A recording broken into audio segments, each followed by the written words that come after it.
Hello students, मैं हूं विकास और मैं आपसे का नॉलेज बीम यूट्यूब चैनल के एक नए वीडियो में पुनः स्वागत करता हूं। स्टूडेंट, जैसा कि हम लोग क्लास 12 के शॉर्ट स्टोरी का जो चैप्टर नंबर 1 है द गोल्ड वॉच, उसका स्टडी कर रहे हैं। तो इस स्टोरी का यह थर्ड और लास्ट पार्ट है। इससे पहले मैंने इस स्टोरी का पार्ट 1 और पार्ट 2 पहले ही अपलोड कर दिया है। यदि आपने अभी तक उन्हें वॉच नहीं किया है तो आप आई बटन पर क्लिक करके पहले उन वीडियोज़ को वॉच कर ले, ताकि आपको अच्छी तरह से यह तीसरा और लास्ट पार्ट समझ में आए। तो बगैर समय वेस्ट किए चलिए तीसरा और लास्ट पार्ट स्टार्ट करते हैं। तो हमको यहाँ से स्टार्टिंग करना है। 1 2 3 4 5 6 और 7 मिनट पास्ट, यानी 1 2 3 4 5 6 अथवा 7 मिनट गुजर गए। सडनली सनकू थॉट, अचानक सनकू सोचा, सपोज मान लो, समवन सीज मी, कोई मुझे देख लेता है। As in the past few days, as मतलब की तरह, in the past few days यानी पिछले कुछ दिनों की तरह, फ्यू मतलब कुछ, as in the past few days यानी पिछले कुछ दिनों की तरह या बीते हुए कुछ दिनों की तरह। पास्ट मतलब बीता हुआ, यानी बीते हुए कुछ दिनों की तरह। फियर मतलब भय। पुश्ड हिम फॉरवर्ड, उसे आगे धक्का दिया, यानी बीते हुए कुछ दिनों की तरह भय उसे आगे धक्का दिया या भय उसे आगे धक्का दिया। ही टूक अ फ्यू स्टेप्स, ही मतलब वह, टूक मतलब लिया, अ फ्यू स्टेप्स कुछ कदम, यानी वह कुछ कदम लिया था तो वह कुछ कदम आगे बढ़ा। लुक्ड अराउंड, चारों तरफ देखा, बट सा नो वन, लेकिन किसी को नहीं देखा। प्रमोटेड अगेन, पुनः प्रेरित होते हुए, बाय अर्जेंट नीड, जरूरी आवश्यकता से। ही वॉक्ड, वह चला या आगे बढ़ा, टुवार्ड्स द रूम, उस कमरे की ओर। टुवार्ड्स मतलब की ओर। तो देखते हैं, promoted again by urgent need, he walked toward the room, यानी जरूरी आवश्यकता से प्रेरित होते हुए, यानी जरूरी आवश्यकता से पुनः प्रेरित होते हुए वह उस कमरे की ओर चला या आगे बढ़ा। वंस अगेन, एक बार पुनः, ही लुक्ड अराउंड, वह चारों तरफ देखा। नो बॉडी वॉज देयर, कोई व्यक्ति वहाँ न था। अ सडर, एक कपकपी, पास्ट मतलब गुजरी, थ्रू हिज वेन्स, उसकी नसों से, थ्रू मतलब से या होकर। अ सडर पास्ट थ्रू हिज वेन्स, उसकी नसों से एक कपकपी गुजरी, अर्थात उसके नसों में एक कंपन हुआ। हिज हार्ट, उसका हृदय। थ्रोब्ड मतलब धक धक करने लगा। हिज हार्ट थ्रोब्ड, उसका हृदय धक धक करने लगा। 1 सेकेंड पास्ट, 1 सेकेंड गुजर गया। ही स्ट्रेच आउट अ हैंड, वह एक हाथ को स्ट्रेच आउट, विस्तारित किया या फैलाया। एंड द गोल्ड वॉच, और वह सोने की घड़ी, वाज इन इट, इसके अंदर था, और वह सोने की घड़ी इसके अंदर था या हाथों में था। नर्वसली मतलब घबराया हुआ। हिज आइस मतलब उसकी आंखें। Made a quick survey, made मतलब बनाई, या क्विक मतलब एक तेजी से, सर्वे मतलब निरीक्षण। Nervously his eyes made a quick survey, यानी घबराते हुए उसकी आंखों ने तेजी से एक निरीक्षण किया, यानी घबराते हुए उसकी आंखों ने तेजी से एक निरीक्षण किया। No one was there at all, no one was there, वहाँ कोई न था। एट ऑल बहुत इंपॉर्टेंट वर्ड मीनिंग है। एट ऑल मतलब बिल्कुल भी। No one was there at all, बिल्कुल भी वहाँ कोई न था। ट्रेम्बलिंग मतलब कांपते हुए। ही मतलब वह पुट द वॉच, उस घड़ी को रखा। इन द पॉकेट, जेब में। ऑफ हिज ट्राउजर्स, अपने पैजामे के। Trembling, he put the watch in the pocket of his trousers, यानी कांपते हुए अपने पैजामे के जेब में वह उस घड़ी को रखा। ही हेल्ड हिज ब्रेथ, वो अपने सांस को पकड़ लिया था तो अपनी सांसों को रोका। एंड वॉक्ड, और चला। फॉरवर्ड मतलब आगे। इन हास्ट मतलब जल्दी में। He held his breath and walked forward in haste, वह अपने सांसों को रोका और जल्दी से आगे बढ़ा। आफ्टर अबाउट 10 स्टेप्स, लगभग 10 कदमों के बाद। अबाउट लगभग, आफ्टर अबाउट 10 स्टेप्स, लगभग 10 कदमों के बाद। ही लुक्ड बैक, वह पीछे देखा। बैक मतलब पीछे। ही लुक्ड बैक, वह पीछे देखा। देन ही सा समवन, तब उसने किसी को देखा। वॉकिंग मतलब चलते हुए। क्विकली मतलब जल्दी से। Along the eastern corridor, along मतलब होता है के किनारे, एलॉन्ग मतलब होता है आगे बढ़ना, एलॉन्ग मतलब होता है के पास, ठीक है। तो यहाँ पर आगे बढ़ना है। देन ही सा समवन वॉकिंग, तब उसने किसी को चलते हुए देखा। क्विकली मतलब जल्दी से, एलॉन्ग आगे बढ़ते हुए। द ईस्टर्न कॉरिडोर, यानी कि पूर्वी बरामदे में, या पूर्वी बरामदे में आगे बढ़ते हुए जल्दी से उसने किसी को चलते हुए देखा। आगे बढ़ते हैं। ओबियसली स्पष्ट रूप से, ओबियसली स्पष्ट रूप से। ही वॉज गोइंग, वह जा रहा था। To the time keepers office, time keeper के कार्यालय को। स्पष्ट रूप से वह टाइम कीपर के कार्यालय को जा रहा था। ही मस्ट हैव सीन एवरीथिंग, वह अवश्य सब कुछ देख चुका है। परहेप्स ही वॉज हास्टेनिंग, परहेप संभवतः ही वाज हास्टनिंग, वह जल्दी कर रहा था, टू इन्फॉर्म मतलब सूचित करने को, हास्टन मतलब जल्दी करना, perhaps he was hastening to inform the watchman at the gate, संभवतः वह गेट पर वॉचमैन पहरेदार को सूचित करने के लिए जल्दी कर रहा था या जल्दी से जा रहा था। Perhaps he was hastening to inform the watchman at the gate, संभवतः वह गेट पर पहरेदार को सूचित करने के लिए जल्दी कर रहा था या जल्दी से जा रहा था। ओ गॉड, हे भगवान, हैड ही बंगल, क्या वह घपला कर चुका था या क्या वह गलती कर चुका था। बंगल मतलब होता है घपला करना या गलती करना। शंकु स्टूड लाइक अ पिलर, शंकु एक स्तंभ की तरह खड़ा हो गया। पेट्रीफिड मतलब पथराया हुआ। शंकु स्टूड लाइक अ पिलर पेट्रीफिड, शंकु पथराए हुए एक खंबे की तरह खड़ा हो गया। द गोल्ड वॉच मतलब वह सोने की घड़ी, द गोल्ड वॉच मतलब वह सोने की घड़ी, द गोल्ड वॉच मतलब वह सोने की घड़ी। सिम्ड मतलब प्रतीत हुआ। टू बर्न मतलब जलाता हुआ। हिज पॉकेट मतलब उसके जेब को। लाइक अ बर्निंग सिंडर, एक जलते हुए सिंडर की तरह, चिंगारी की तरह। The gold watch seemed to burn his pocket like a burning cinder, यानी वह सोने की घड़ी उसके जेब को एक जलते हुए चिंगारी की तरह जलाता हुआ प्रतीत हुआ। इट सेंट या भेजता था स्पार्क्स, चिंगारियाँ, एलॉन्ग हिज नब्स, एलॉन्ग मतलब के पास, के किनारे आगे बढ़ना, तो यहाँ के पास है। तो इट सेंट या भेजता था, स्पार्क्स मतलब चिंगारियाँ, एलॉन्ग हिज नब्स उसके नसों के पास, या उसकी नसों में चिंगारियाँ भेजता था। द होल वर्ल्ड मतलब यह पूरा संसार। सिम्ड मतलब प्रतीत हुआ। टू बी स्पिनिंग घूमता हुआ। अराउंड हिम उसके चारों ओर। इन अ ब्लेजिंग फायर एक जलते हुए आग में।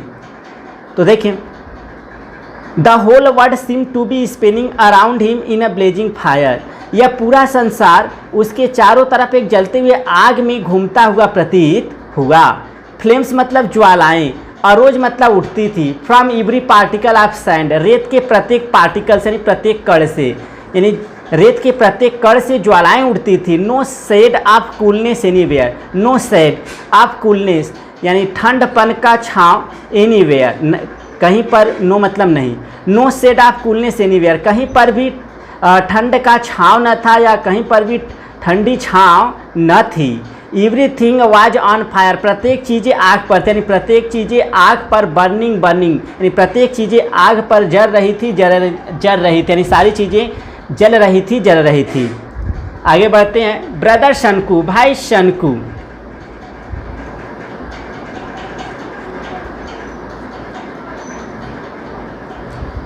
ब्रदर शंकु, भाई Shanku, why are you standing here, तुम यहाँ क्यों खड़े हो। लाइक अ पिलर, एक स्तंभ की तरह।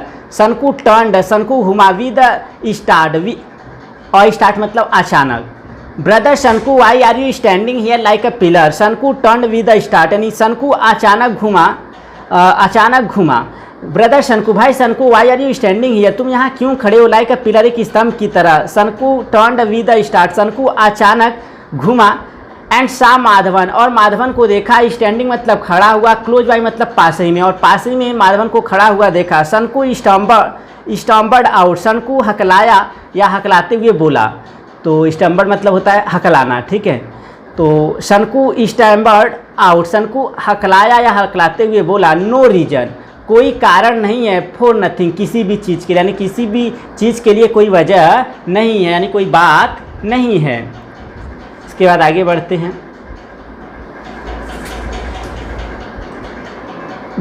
तो यहाँ पर लिखा है गॉड, देख सकते हैं गॉड लिखा है, तो ये गलत है। यहाँ गॉड नहीं गो रहेगा, ठीक है। गो ऑन माई लायर, चलो झूठे, चलो झूठे। लायर मतलब झूठा, तो यहाँ गॉड नहीं गो रहेगा, ठीक है। एक चीज़ माइंड रखिएगा, यहाँ पर डी नहीं रहेगा, यह नहीं रहेगा, ठीक है। तो गो ऑन माई लायर, चलो झूठे। माधवन सेड, माधवन ने कहा। विद अ लाफ मतलब हंसी के साथ। एंड वॉक्ड अवे, और आगे चला। टू हिज वर्क, अपने कार्य की ओर या अपने काम को। गो ऑन माई लायर, चलो झूठे। Madhavan said with a laugh, Madhavan हंसी के साथ कहा। And walked away to his work, और अपने कार्य की ओर दूर चला गया।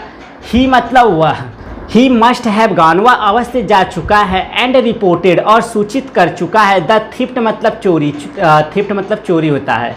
ही must have gone and reported the theft, वह अवश्य जा चुका है और चोरी की सूचना दे चुका है। माई गॉड, मेरे भगवान। एवरी वन प्रॉबेबली, संभवतः हर कोई, न्यू मतलब जान गया होगा, अबाउट इट इसके बारे में। ऑल द 800 ऑड वर्कर्स यानी कुल 800 कर्मचारीगण एट द फैक्ट्री मतलब उस कारखाने पर, वुड सराउंड हिम उसे घेर लेंगे, नॉइजली मतलब आवाज़ करते हुए।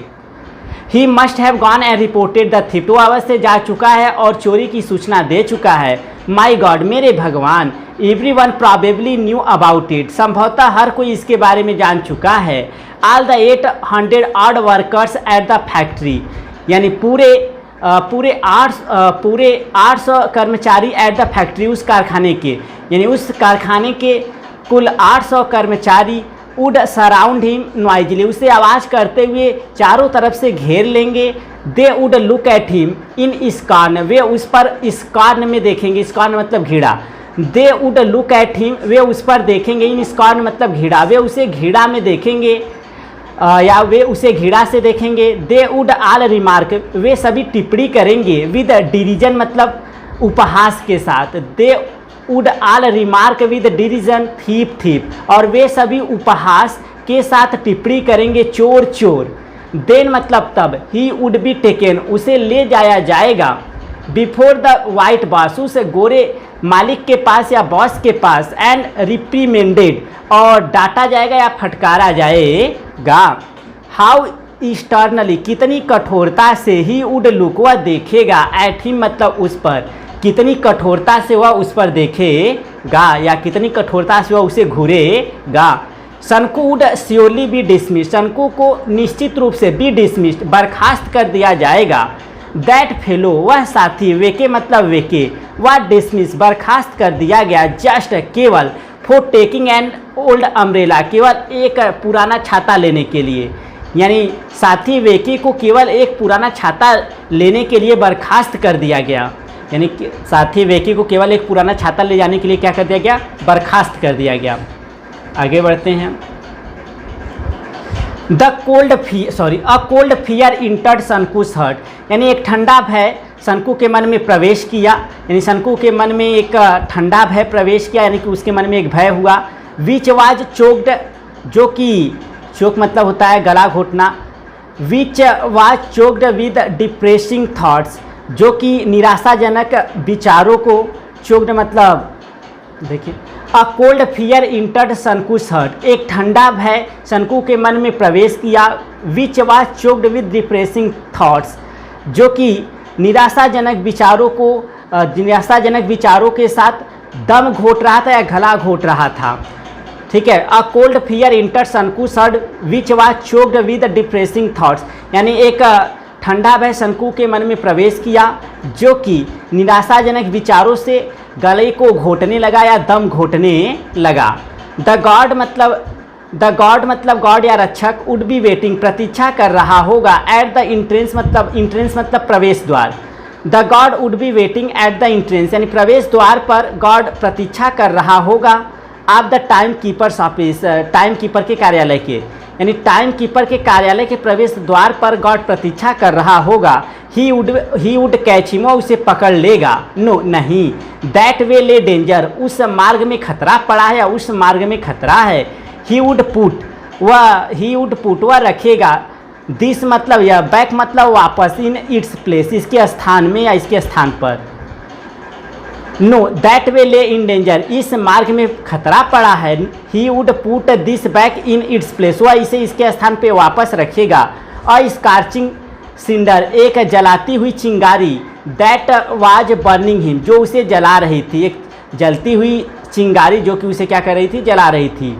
बट देन लेकिन तब, ओ नो अरे नहीं, ही सेड टू हिमसेल्फ, वो अपने आप से कहा, ऑन सेकेंड थॉट दूसरे विचार में, वह दूसरे विचार पर अपने आप से कहा, ओ नो। बट फाइनली लेकिन अंत में, he made up his mind, makeup mind मतलब दृढ़ निश्चय करना या इरादा करना। But finally he made up his mind, लेकिन अंततः वह अपने मन में निर्णय कर लिया या फिर इरादा कर लिया।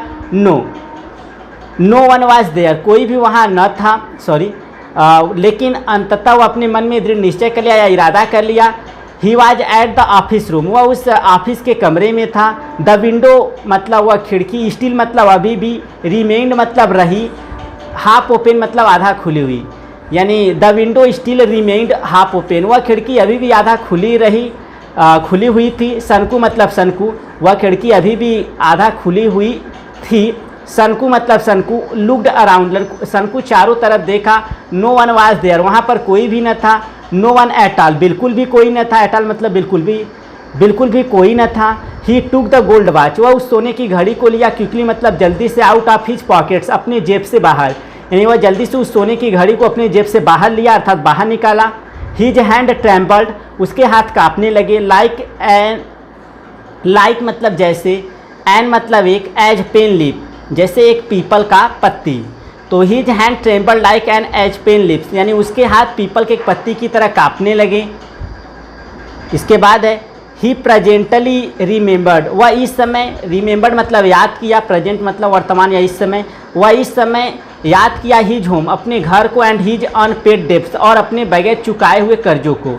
वह इस समय अपने घर तथा अपने बगैर चुकाए हुए कर्जों को याद किया। What was to be done, क्या किया जाना था। सनकू फेल्ड सफोकेटेड, सनकू घुटन को महसूस करने लगा, या फिर दम घुटना महसूस किया। सफोकेट मतलब होता है गला घोटना या दम घोटना। सनकू फेल्ड सफोकेटेड, सनकू दम घोटता हुआ महसूस किया। The sound of foot step behind him, the sound मतलब आवाज़, ऑफ फुट स्टेप पैरों के चलने की, बिहाइंड हिम उसके पीछे था। The sound of foot steps behind him, यानी उसके पीछे पैरों के चलने की आवाज़ थी। समवन वाज रिटर्निंग, कोई लौट रहा था। He put the watch on the table, वह उस घड़ी को टेबल पर रखा। एंड ब्रेथलेसली, और सांस को रोकते हुए वॉक्ड अवे, दूर चला गया, और सांस को रोकते हुए दूर चला गया। तो स्टूडेंट्स, यह था द गोल्ड वॉच नामक लेसन का हिंदी एक्सप्लेनेशन। आई होप आपको काफ़ी अच्छी तरह से समझ में आ गया होगा। तो इस स्टोरी को मैंने 3 पार्ट में कंप्लीट किया, या तीसरा लास्ट पार्ट था।